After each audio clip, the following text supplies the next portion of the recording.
ತುಂಗಭದ್ರಾ ಜಲಾಶಯದ 19ನೇ chain link gate cut ಆಗಿದೆ. ಈ ಗೇಟ್ ಕಟ್ ಆಗಿರುವ ಪರಿಣಾಮ ನದಿಗೆ ಭಾರಿ ಪ್ರಮಾಣದ ನೀರು ಹರಿದು ಹೋಗ್ತಾ ಇದೆ.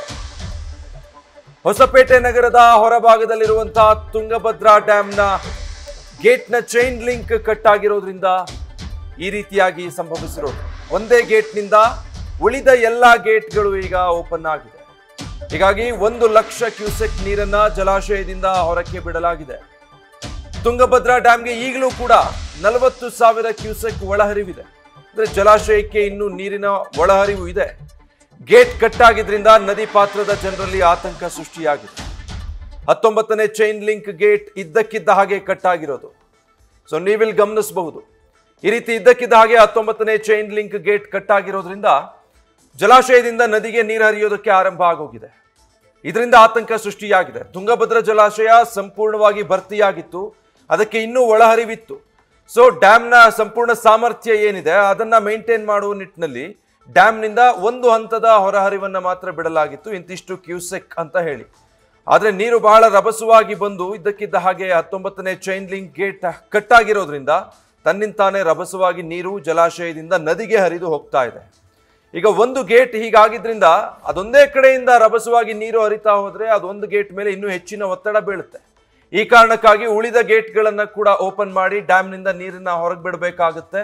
ಇಲ್ಲ ಅಂತ ಹೇಳಿದ್ರೆ ಈಗ ಏನು ಒಂದು ಗೇಟ್ನಲ್ಲಿ ಚೈನ್ ಲಿಂಕ್ ಕಟ್ ಆಗಿದೆಯಲ್ಲ, ಅದೊಂದೇ ಪ್ರದೇಶದಲ್ಲಿ ಇನ್ನೂ ಹೆಚ್ಚು ಪ್ರೆಷರೈಸ್ ಆಗುತ್ತೆ, ಅದರಿಂದ ಇನ್ನಷ್ಟು ಅವಘಡ ಆಗಬಹುದು. ಆ ಕಾರಣಕ್ಕಾಗಿ ಈಗ ಜಲಾಶಯದಿಂದ ಸುಮಾರು 1 ಲಕ್ಷ ಕ್ಯೂಸೆಕ್ ನೀರನ್ನ ನದಿಗೆ ಬಿಡಲಾಗಿದೆ.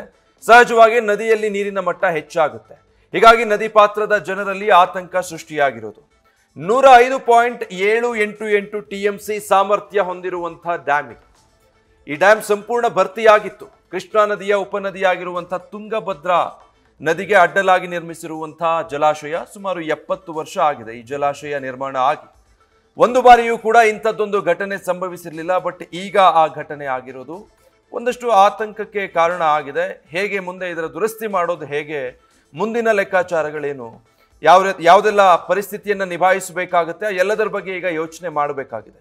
ಯಾಕಂದ್ರೆ ಡ್ಯಾಮ್ನಲ್ಲಿ ನೀರು ಕಡಿಮೆ ಇದ್ದಿದ್ದರೆ ಏನೋ ಒಂದು ಪರಿಹಾರ ಕಂಡುಕೊಳ್ಬಹುದಾಗಿತ್ತು. ಆದರೆ ಸಂಪೂರ್ಣವಾಗಿ ಭರ್ತಿಯಾಗೋಗಿದೆ.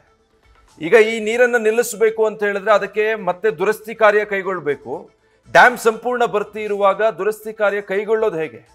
ಸೊ ಡ್ಯಾಮ್ನ ಖಾಲಿ ಮಾಡಬೇಕಾಗತ್ತೆ. ಹಾಗಿದ್ರೆ ಡ್ಯಾಮ್ನಲ್ಲಿರುವಂತಹ ನೀರನ್ನ ಮತ್ತೆ ನದಿಗೆ ಬಿಡಬೇಕಾಗತ್ತೆ, ಬೇರೆ ಆಯ್ಕೆ ಇಲ್ಲ. ಆಗ ಮತ್ತೆ ನೀರಿನ ಮಟ್ಟ ಹೆಚ್ಚಾಗುತ್ತೆ, ನದಿಯಲ್ಲಿ ಅಪಾಯ ಕೂಡ ಹೆಚ್ಚಾಗ್ತಾ ಹೋಗುತ್ತೆ. ಸೊ ಇಂಥ ಸಂದಿಗ್ಧ ಪರಿಸ್ಥಿತಿ ಈಗ ಆ ಭಾಗದಲ್ಲಿ ಸೃಷ್ಟಿಯಾಗಿರೋದು. ರಾತ್ರಿ 11:30 ಮತ್ತೆ ಅದರ ನಂತರದಲ್ಲಿ ಇದು ಸಂಭವಿಸಿರೋದು ಅನ್ನೋ ಮಾಹಿತಿ ಸದ್ಯಕ್ಕೆ ಗೊತ್ತಾಗ್ತಾ ಇರೋದು. ಈ ರೀತಿ 19ನೇ ಗೇಟ್ನ ಚೈನ್ ಲಿಂಕ್ ಕಟ್ಟಾಗಿ ನೀರು ಹರಿದು ಹೋಗ್ತಾ ಇದೆ ಅನ್ನೋದು ಗೊತ್ತಾಗ್ತಿದ್ದ ಹಾಗೆ ಸ್ಥಳಕ್ಕೆ TB ಬೋರ್ಡ್ನ ಅಧಿಕಾರಿಗಳು, ಇಂಜಿನಿಯರ್ಗಳು, ಸ್ಥಳೀಯ ಶಾಸಕರು ಮತ್ತೆ ಸಚಿವ ಶಿವರಾಜ್ ತಂಗಡಗಿ ಎಲ್ಲರೂ ಕೂಡ ಭೇಟಿ ಕೊಟ್ಟಿದ್ದಾರೆ. ಸ್ಥಳದಲ್ಲಿ ಪರಿಸ್ಥಿತಿ ಏನಿದೆ, ಯಾವುದೇ ಅವಾಂತರ ಅನಾಹುತ ಆಗದ ಹಾಗೆ ಏನು ಮುನ್ನೆಚ್ಚರಿಕೆ ಕೈಗೊಳ್ಳಬೇಕು ಅನ್ನೋದಕ್ಕೆ ಸಂಬಂಧಪಟ್ಟ ಹಾಗೆ ಸ್ಥಳೀಯ ಪೊಲೀಸ್ ಅಧಿಕಾರಿಗಳು ಕೂಡ ತಕ್ಷಣಕ್ಕೆ ಸ್ಥಳಕ್ಕೆ ಭೇಟಿ ಕೊಟ್ಟಿದ್ದಾರೆ. ನದಿ ಪಾತ್ರಕ್ಕೆ ಬರ್ತಾ ಇದ್ದಂತಹ ಜನರನ್ನೆಲ್ಲ ವಾಪಸ್ ಕಳುಹಿಸಲಾಗಿದೆ. ಮತ್ತೆ ಸಂಪರ್ಕ ಕಲ್ಪಿಸುವಂತಹ ಸೇತುವೆಗಳೇನಿದೆ, ಯಾವುದೆಲ್ಲ ಮುಳುಗಡೆ ಆಗೋ ಸಾಧ್ಯತೆ ಇರುತ್ತೆ, ಅಲ್ಲೆಲ್ಲವೂ ಕೂಡ ಪೊಲೀಸರು ರಸ್ತೆಗಳಿಗೆ, ಈ ರೀತಿಯಾದಂತಹ ಬ್ರಿಡ್ಜ್ಗಳಿಗೆ ಈಗಾಗಲೇ ಬ್ಯಾರಿಕೇಡ್ಗಳನ್ನು ಕೂಡ ಅಳವಡಿಕೆ ಮಾಡಿದ್ದಾರೆ. ಬಟ್ ಈ ಪರಿಸ್ಥಿತಿಯನ್ನ ನಿಭಾಯಿಸೋದು ಹೇಗೆ ಅನ್ನೋದು ನಿಜಕ್ಕೂ ಚಾಲೆಂಜಿಂಗ್ ಅಂತ ಹೇಳಬಹುದು. ಯಾಕಂದ್ರೆ 105 TMC ಅಂದ್ರೆ ಏನು ಕಡಿಮೆ ಪ್ರಮಾಣದ ನೀರಲ್ಲ, ಬಹಳ ದೊಡ್ಡ ಪ್ರಮಾಣದ ನೀರು. ಅದರಲ್ಲಿ ಅರ್ಧ ಭಾಗದಷ್ಟಾದ್ರೂ ಈಗ ನದಿಗೆ ಬಿಡಲೇಬೇಕಾಗುತ್ತೆ. ಆದಷ್ಟು ಬೇಗ ಈ ಚೈನ್ ಲಿಂಕ್ ಕಟ್ ಆಗಿರುವ ಗೇಟ್ನ ದುರಸ್ತಿ ಕಾರ್ಯ ನಡೆಸಬೇಕು ಅಂತ ಆದ್ರೆ ಅದನ್ನ ತಜ್ಞರ ತಂಡ ಬಂದು ಆ ಪರಿಸ್ಥಿತಿಯನ್ನು ಅವಲೋಕಿಸಿ ಯಾವ ರೀತಿ ಪ್ಲಾನ್ ಮಾಡ್ತಾರೆ ದುರಸ್ತಿ ಕಾರ್ಯಕ್ಕೆ, ಅಥವಾ ತಾತ್ಕಾಲಿಕವಾಗಿ ಏನಾದರೂ ಒಂದು ಪರಿಹಾರ ಸಿಗುತ್ತಾ, ನೀರಿನ ಮಟ್ಟ ಕಡಿಮೆ ಆದ್ಮೇಲೆ ಅದರ ಬಗ್ಗೆ ಯೋಚನೆ ಮಾಡ್ತಾರ ಗೊತ್ತಿಲ್ಲ. ಬೆಂಗಳೂರಿಂದ ತಜ್ಞರ ತಂಡ ಅಲ್ಲಿಗೆ ಧಾವಿಸಿ ಬರಬೇಕು.